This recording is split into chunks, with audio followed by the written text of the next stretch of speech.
this is nice! Guys, sabi nila, nandito ka daw sa probinsya, marami kang prutas na pwedeng manakaw na pwedeng makuha at mahingi sa may-ari. Pero guys, may nakikita ba kayong kakaiba sa tabi ko? Kasi ako, meron. Guys, tingnan nyo naman to. Pag tinilan nyo sa kalayuan, akalain nyo mukhang dahon na namumuti o kaya naman parang bulaklak. Pag tinilan sa malapitan, parang prutas na pwedeng nakain. Wow! Kaya ito guys, tingnan nyo. Nakuha tayo, parang pakita ko sa inyo. Kung ito ba, yung mga sinasabi ko. Ayan, may nakuha na tayo. Guys, tingnan nyo naman. Ayan, grabe. Ayan, tingnan nyo.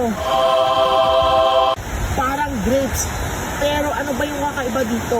Bakit kaya puti ito? Ano kaya yung gagawin natin dito? Kasi sabi nila, marami daw prutas dito sa probinsya na pwedeng makain.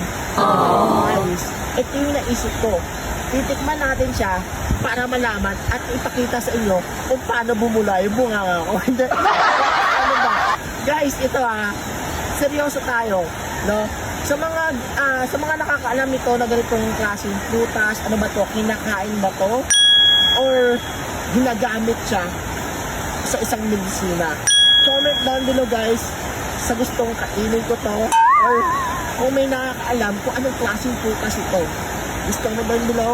Pero bago yan, don't forget to follow Manong Vlogs kung gusto nyo maraming matutunan. Ako pala kung gusto ko may matutunan na manggagaling sa inyo. Yun lang, maraming salamat. Ingat!